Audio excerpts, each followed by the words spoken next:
આજે 22 એપ્રિલ એટલે વિશ્વ પૃથ્વી દિવસ। તો વિશ્વમાં આજે પૃથ્વીને લઈને લોકો એક જાગૃત બને એવા હેતુથી આ દિવસની ઉજવણી કરવાની હોય। પરંતુ જ્યારે આપણે ભારતના વ્યક્તિ તરીકે, ભારતના રહેવાસી તરીકે, ભારતીય તરીકે પૃથ્વી સાથેનો આપણો રોજનો સંબંધ છે। આપણે નાનપણથી જ ધરતીને માં કીધી છે અને આપણે માતા ભૂમિ પુત્રો અહમ પૃથ્વ્યા એવું આપણે વેદોનું સૂક્ત છે। ત્યારે આપણે માં સાથે તો સંબંધ રોજનો જ હોય અને સીધો એવી રીતે વિચારીએ તો પૃથ્વી જ આપણું બધાનું પોષણ કરે છે અને આ પૃથ્વી સમગ્ર જીવ માત્રના પોષણનો એક આધાર પણ છે।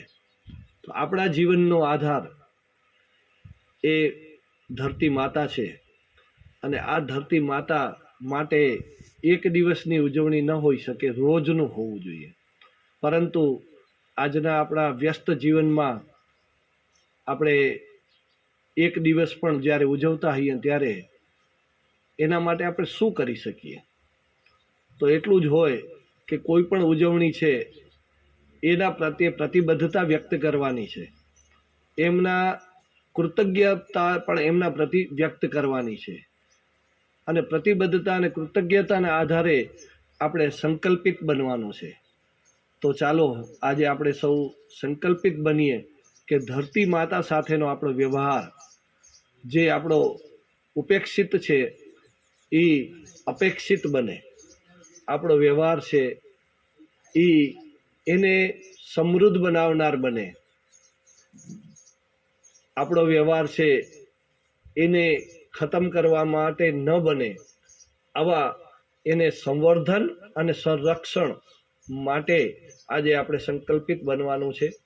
તો આપણે કયા એવા વ્યવહારો છે કે જેમાં આપણે એનું સંવર્ધન કરી શકીએ? તો ખેતી છે, એનો મોટો સંબંધ છે કૃષિ સાથે। તો આપણે ધરતી માતાને કૃષિમાં કઈ રીતે સુપોષિત કરીએ, સમૃદ્ધ બનાવીએ? તો એના માટે આપણે એની સાથે રસાયણો સાથેનો વ્યવહાર નહીં, પણ પ્રાકૃતિક ખાતરો અને કુદરતી પોષણના અવશેષોથી એને આપણે સુપોષિત કરવાની જરૂર છે અને ઓછામાં ઓછું રસાયણો અથવા રસાયણ મુક્ત ખેતી અને તરફ આપણે જવું જોઈએ એવો આજનો દિવસ દરેક ખેડૂતોએ સંકલ્પ લેવો જોઈએ।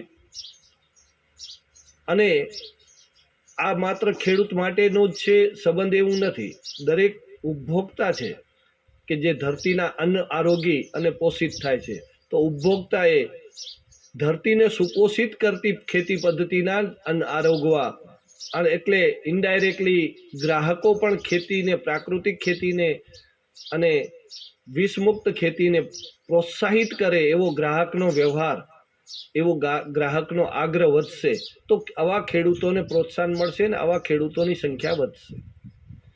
એવી જ રીતે બધા જ આપણા વ્યવસાયો છે એની અંદર પણ ધરતીનો સંબંધ છે, ઉદ્યોગ હોય કે આપણા બીજા કોઈ અન્ય વ્યવસાય હોય, તો એની અંદર પણ ધરતી માતાની વધુ ને વધુ જાળવણી કરતે કરતે, એની સંરક્ષણ કરતે કરતે આપણે એની સાથે વ્યવહાર કરીએ। આડેધડ પ્લાસ્ટિકનો ઉપયોગ ન કરીએ, આડેધડ ધરતી ઉપર ગંદકી ન કરીએ, આડેધડ રીતે ધરતીની અંદરના પાણીને વેડફી ન નાખીએ, આડેધડ રીતે ધરતીને ઠંડી કરનાર વૃક્ષોનું આપણે કાપણી ન કરીએ, આપણા દરેક વ્યવહારમાં રસાયણોનો ઉપયોગ ન કરીએ કે ધરતીની અંદર રહેનાર સૂક્ષ્મ જીવ સૃષ્ટિ ખતમ થાય।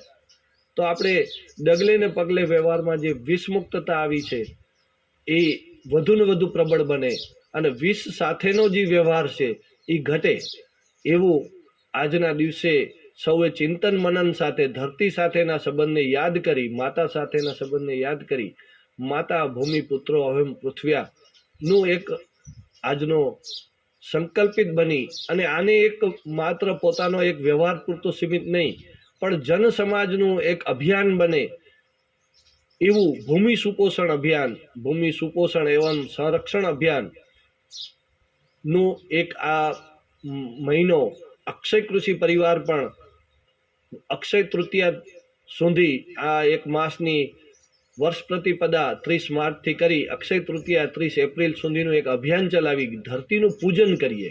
આજના દિવસે એમની ઉજવણીમાં સાથે એનું ભૂમિપૂજન, જલપૂજન, ગૌપૂજન, વૃક્ષ પૂજન, પ્રકૃતિ પૂજન આપણે કરી અને ધરતીને ગોબર ગૌમૂત્રથી આપણે પુષ્ટ કરીએ, ગંગાજળથી પુષ્ટ કરીએ, એને ફૂલ અને કંકુ ગુલાલથી એને વધાવીએ. એવો એક નાનકડો ઉપક્રમ પણ આજના દિવસે કરીએ. એવું એક અભિયાન અક્ષય કૃષિ પરિવાર દ્વારા પણ ચાલી રહ્યું છે. અને અધ્યક્ષ નાતે સમગ્ર જન સમાજને હું અપીલ કરું છું કે આપણે આજના દિવસે અથવા અક્ષય તૃતીયાના દિવસે આ પ્રકારનું જન સમાજમાં એક વ્યાપક અભિયાન માટે પણ આપણે સહભાગી બનીએ અને પોતે પણ પૂજન કરીએ.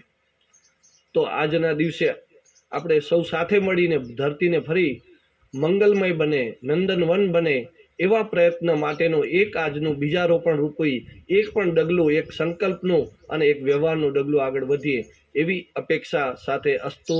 ભારત માતા કી જય, ધરતી માતા કી જય, ગૌ માતા કી જય.